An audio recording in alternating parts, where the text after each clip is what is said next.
Hi எல்லாருக்கும் வணக்கம், நமஸ்காரம். இன்னைக்கு நம்ம பார்க்க போகிறது கேழ்வரகுன்னு சொல்லுவாங்க, ராகின்னு சொல்லுவாங்க. இன்னைக்கு ராகி ஹார்வெஸ்ட் பண்ண வந்திருக்கேன்.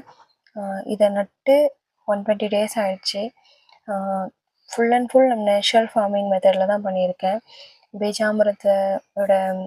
பீஜாமிரதம் செஞ்சு நார் அதில் முக்கி எடுத்து இந்த நம்ம பூச்சி தாக்கம் இல்லாதக்காக பீஜாமிரதம் யூஸ் பண்ணியிருக்கோம்.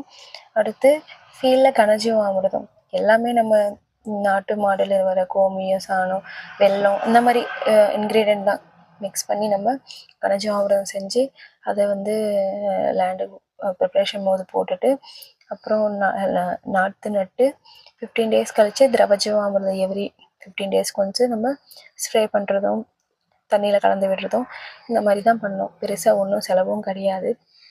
Full and full natural farming மெத்தடை மட்டும் தான் பண்ணது. பல நாள் மழை அதிகமாகவும் வந்துச்சு, சில நாள் பூச்சி அட்டாக் அதிகமாகவும் இருந்துச்சு, சில வேலைகளை மனசு குளிர மாதிரி சூழ்நிலையும் இல்லை. ஆனால் அந்த நேரத்தில் கூட நான் மண்ணை ஒரு நாளும் விட்டுடலை. ஏன்னா விவசாயம் நம்ம தொழில் அல்ல, நம் உயிரோடு நெருக்கம். இன்று இந்த ராகியை கையில் வந்திருக்கு. அது விளைச்சல் மட்டும் இல்லை, அது உழைப்பின் மரியாதையும் கூட. இந்த ஹார்வெஸ்ட் என்னோட மனசு சொல்லுகிறது, நீ பாதையை சரியாக தேர்ந்தெடுக்க இயற்கை விவசாயம் மெதுவாக இருக்கும், ஆனால் அதன் பலன் தூய்மையானதையும் நிலையானதும் கூட. நண்பர்களே, நீங்கள் கூட இயற்கை விவசாயம் செய்யணும்.